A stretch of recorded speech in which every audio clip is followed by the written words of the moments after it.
మాతాపితృదేవతాభ్యో నమః, ఆచార్యదేవతాభ్యో నమః, ఉమామహేశ్వరాభ్యో నమః. ఆ ఉమామహేశ్వరులు అందరికీ కూడా ఆయు ఆరోగ్య ఐశ్వర్యాలు ఇచ్చి కాపాడని కోరుతున్నాం.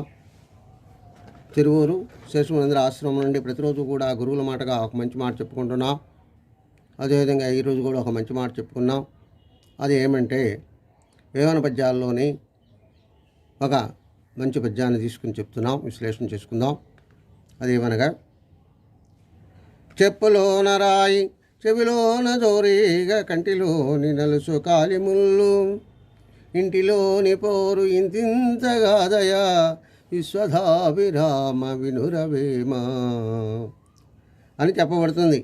అంటే అక్కడ వేమన తన గురువు అయినటువంటి అభిరాముని చేత ఈ విధంగా చెప్పించుకున్నాడు. ఏమనంటే ఆయన ఉపదేశం తీసుకుంటూ అడిగినటువంటి విషయాన్ని మనం ఇక్కడ విశ్లేషించుకుంటున్నాం.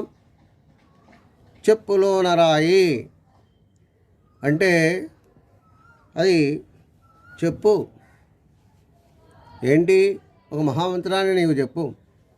చెప్పడమే కాదు, నా నాలుక మీద రాయి. ఆ తర్వాత అది ఏ విధంగా ఉండాలి? చెవిలోన జోరీగా, చెవిలో జోరీగా చెవి దగ్గర ఉండి ఏ విధంగా జుంకారాన్ని చేస్తూ ఉంటుందో, వదిలిపెట్టకుండా వినిపిస్తూ ఉంటుందో ఆ విధంగా ఉండాలి. దానివల్ల నేను ఏ విధంగా ఫలితాన్ని పొందాలి? తెలుసుకోవాలి.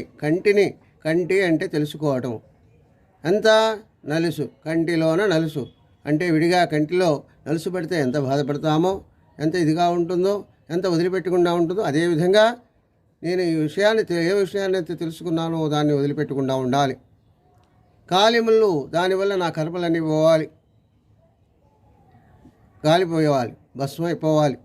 ఆ తర్వాత ఎప్పుడైతే ఆ విధంగా జరుగుతుందో, ఇల్లు అంటే నా శరీరంలో ఉన్నటువంటి ఇదే అంతరాత్మ అయినటువంటి ఇంట్లో హోరు ఎలా ఉండాలి అంటే అది చెప్పటానికి అలివి కానంత ఉండాలని ఇక్కడ చెప్పబడుతుంది.